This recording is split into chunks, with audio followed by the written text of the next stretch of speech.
इस वीडियो में हम JUIL इंफ्रा के फाइनेंशियल्स को स्टडी करेंगे। हमारे पास लेटेस्ट 31 मार्च 2024 की बैलेंस शीट और फाइनेंशियल हैं उस ईयर के, तो हम उनको ही स्टडी करेंगे।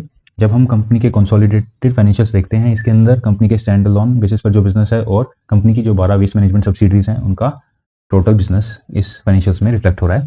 तो इसमें हमें एसेट्स में लगभग कंपनी के पास 2205 करोड़ की एसेट है, और जब हम लायबिलिटी की साइड आते हैं तो हमें दिखता है कि कंपनी के पास यहाँ पर 406 करोड़ के एक्यूमुलेटेड लॉसेस हैं, और जो लोन है कंपनी के पास लगभग करंट और नॉन करंट मिलाकर 2260 करोड़ का लोन है।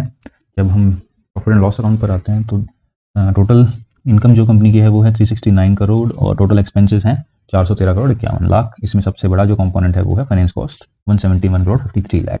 तो अल्टीमेटली कंपनी ने नेट लॉस अर्न किया है इस साल 43 करोड़ का।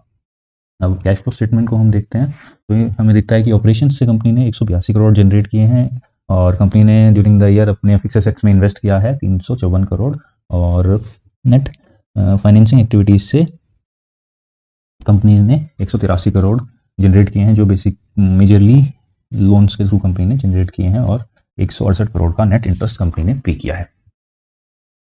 तो यहाँ से जो मेजर इशू निकल के आ रहा है वो ये है कि कंपनी के पास लोन बहुत ज़्यादा है, और बट लास्ट वीडियो में हमने देखा था जो सब्सिडरीज थी वो ठीक ठाक ही परफॉर्म कर रही थी, उनमें इतना ज़्यादा एक्यूमुलेटेड लॉस नहीं था। तो जो कंपनी की 3 सब्सिडरी थी, जलंधर, भटिंडा और फिरोजपुर, वहाँ पर एक सब्सिडरी के अंदर ऑलमोस्ट 120 करोड़ के एक्यूमुलेटेड लॉसेस थे, और बाकी 2 कंपनीज में 50 करोड़ के अराउंड लॉसेस थे। तो करीब 250 करोड़ के टोटल एक्यूमुलेटेड लॉसेस थे।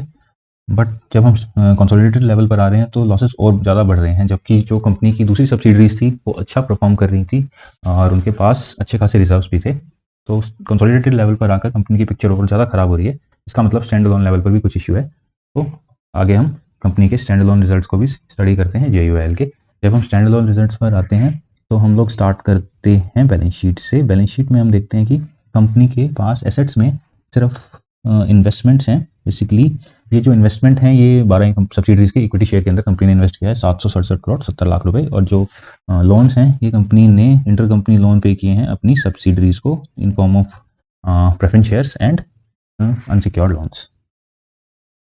और जब हम लायबिलिटी साइड आते हैं तो यहाँ पर भी हमें कुछ 181 करोड़ के एक्यूमुलेटेड लॉसेस दिखाई देते हैं, और बोरोइंग्स हैं यहाँ पर 1242 करोड़ की नॉन करंट और 130 करोड़ की करंट बोरोइंग्स हैं।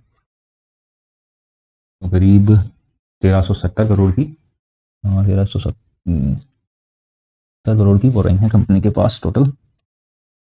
जब हम प्रॉफिट एंड लॉस पर अकाउंट पर आते हैं तो स्टैंड अलोन लेवल पर कंपनी के पास अच्छा खासा लॉस है, क्योंकि इंटरेस्ट कॉस्ट 100 करोड़ कंपनी पे कर रही है, और जो कंपनी की रेवेन्यू बिल्कुल भी मैच नहीं कर पा रहा है। और यहाँ पर स्टैंड अलोन लेवल पर कंपनी के पास करीब 65 करोड़ का 64 करोड़ 53 लाख का लॉस बिफोर टैक्सेशन है।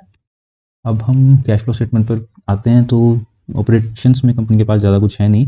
9 करोड़ का कंपनी ने कैश बर्न किया है ऑपरेशंस में, और इन्वेस्टिंग एक्टिविटीज़ में हम देखते हैं कि कंपनी ने 141 करोड़ इन्वेस्ट किया है सब्सिडरीज में in form of equity, and company को रीपेमेंट्स मिले हैं अपने लोन की 107 करोड़ की, और इंटरेस्ट कंपनी ने पे किया है 27 करोड़ का ड्यूरिंग द ईयर, और जो नेट लोन्स कंपनी ने रिसीव किए हैं लगभग 87 करोड़ के, जहाँ से कंपनी ने पैसा फंड को जनरेट किया है। तो इन स्टेटमेंट्स को देख के हमें पता चलता है कि जो कंपनी ने अपनी सब्सिडरीज में इन्वेस्ट किया है वो मेजरली लोन को वो फंड जनरेट करके कंपनी ने उस लोन को एज इक्विटी अपनी सब्सिडरीज में इन्वेस्ट किया है। और वो जो सब्सिडरीज हैं बेसिकली वो इतना जितना कंपनी लोन पे कर रही है, कंपनी के पास करीब 1300